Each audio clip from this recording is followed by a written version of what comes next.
Thank you for watching this little presentation on the COVID-19 pandemic and its impact on environmental pollution permitting in the Gulf South. My name is Matt Rota, and I am the Senior Policy Director at Healthy Gulf, a 25-year-old environmental advocacy organization based in New Orleans with offices also in Mississippi and Florida. Simply put, the coronavirus pandemic has dominated all of our lives over the past few months.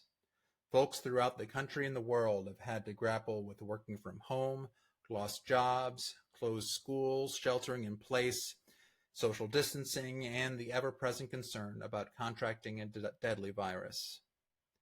With all this going on, I would guess that not many folks have really thought about how our states have been handling new proposals that would further pollute our waters and wetlands. Well, if you hang in with me for the next few minutes, I am going to go over just that. In this presentation, I'm going to cover a few things. First, I'm going to give everyone a little primer on the process by which the states and the United States Corps of Engineers grant developers and industries permits to pollute. Then I will go into how you and I normally can weigh in on these public processes, and then what has changed since the coronavirus pandemic and how we can enact change. So let's start with the states and federal agencies to see how they give industries and developers permission to pollute. A lot of it starts with two important laws passed in the 1970s. The Clean Air Act and the Clean Water Act.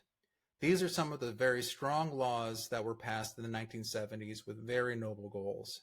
For example, the Clean Water Act in its preamble states that it is the national goal that the discharge of pollutants into navigable waters of the United States be eliminated by 1985. This is obviously a dream deferred. Even so, these pieces of legislation have resulted in dramatically cleaner air and water, but we do have a long way to go. Under these laws, if you want to discharge pollutants into the air, water, or dig up a wetland, you need a permit. If you're going to dig up a wetland, you need to get that permit from the United States Corps of Engineers. If you want to discharge pollutants into the air or water, you need to get a permit from your state agency. And these agencies are overseen by the United States Environmental Protection Agency, the EPA.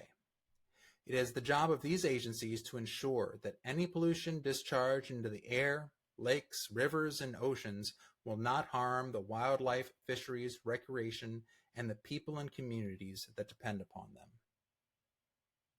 These laws also recognize that the public has a right to weigh in on these permits and their potential impacts.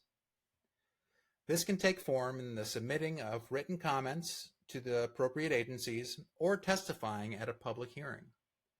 The agencies are obligated to collect and, depending on the state law, respond to these comments and hopefully make adjustments to these permits. This process is vital for the public to be informed about potential pollution in their communities and to give on-the-ground information to the public servants that draft these permits. It is important to note that if an individual or organization does not submit comments or testimony during a designated comment period, usually only 20 or 30 days, that severely limits their ability to legally challenge these permits. So what has happened during the COVID-19 pandemic? When people are socially distancing, agencies are not holding public hearings due to the virus, and the public mind is not necessarily paying attention to what pollution is being proposed in their communities and waters.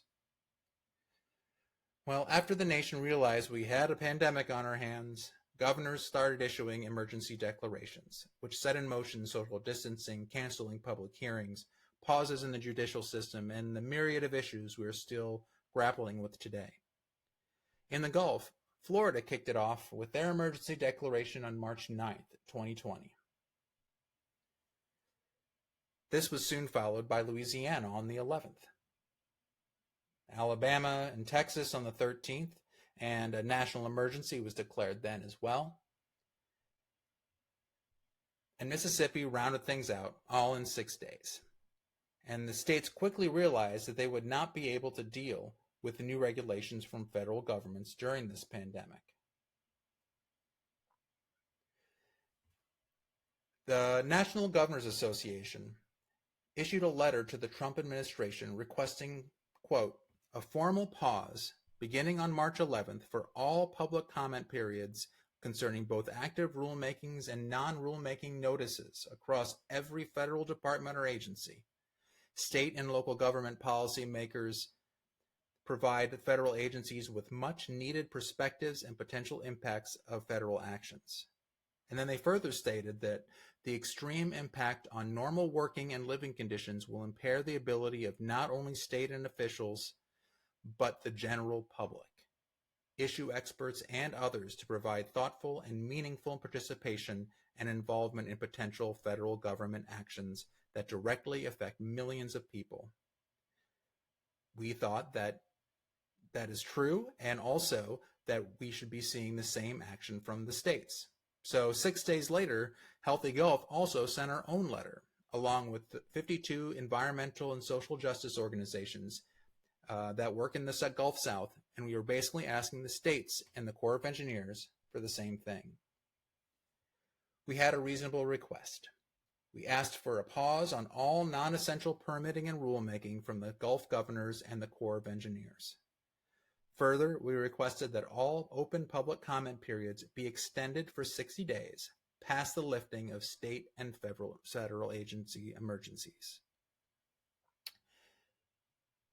Given the strong wording of the letter from the National Governors Association, the National Conference of State Legislatures, the Council of State Governments, National Association of Counties, and many other similar organizations, you would think that they would afford the same courtesy to their own residents. Well, responding to the governor's request, the same day that we sent our letter, EPA announced that they were waiving certain enforcement and regulatory requirements during the COVID-19 emergency, retroactive to March 13th.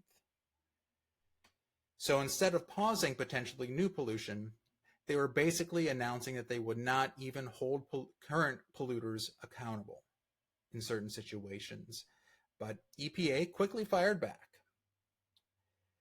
Basically, they were calling this analysis by many different organizations fake news. While I don't have the EPA numbers, let's take a look at the numbers in Louisiana for enforcement as an example to see how enforcement is going. So here we see the incidents that were reported by the Louisiana Department of Environmental Quality for the period of March 13th through April 17th, since 2014 and including 2020. This is basically the first month of emergency orders due to the COVID-19 pandemic. And as you can see, this 35-day period in past years, there were around 250 air pollution incidents reported by the Department of Environmental Quality. During this pandemic, around 50. And there was no incredible adjustments to the operation of industrial polluters that could account for this. This is probably attributable to the lack of enforcement and holding these polluters accountable.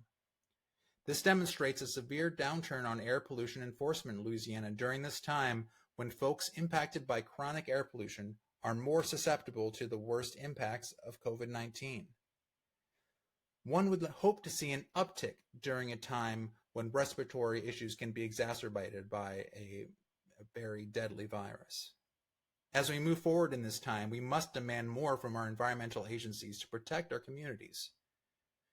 Well, after that little detour to enforcement, let's get back to public notice and comment during the coronavirus. Like I said earlier, we have asked governors in the Gulf to pause new non-essential environmental comment periods, permits, and regulations.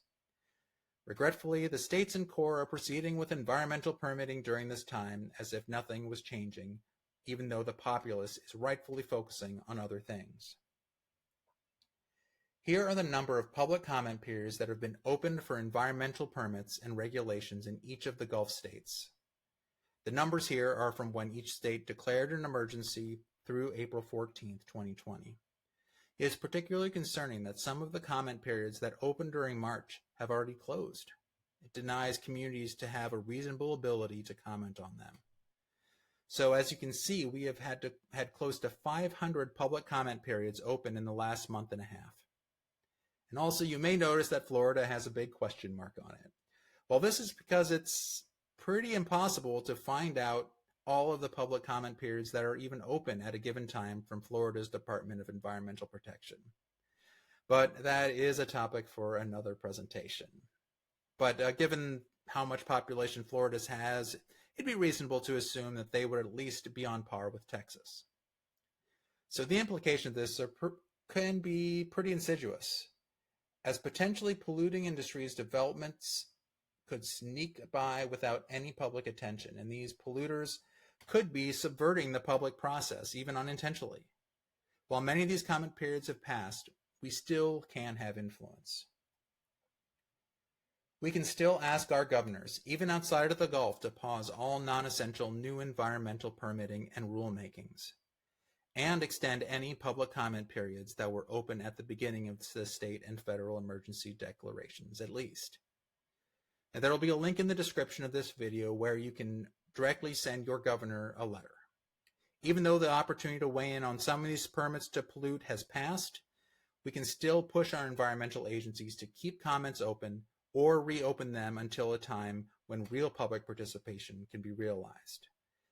Further, once this starts to subside, we need to really make sure that nothing has snuck by and push back on any of those areas that might be polluted or industries that might have come in and proposed pollution and been permitted to pollute without real public scrutiny. Well, that's it. Thank you for participating in this presentation. Thank you for your interest in preserving environmental public comment processes in this unprecedented time. When it comes down to it, if the public is not allowed to meaningfully address environmental concerns in our communities, our water, our air, we will end up with more pollution. If you want to keep track of the environmental permits and policies in your state, we will post the links in the description of this video. For more information and to take action, please visit healthygulf.org. Follow us at Healthy Gulf on Twitter, Facebook, and Instagram.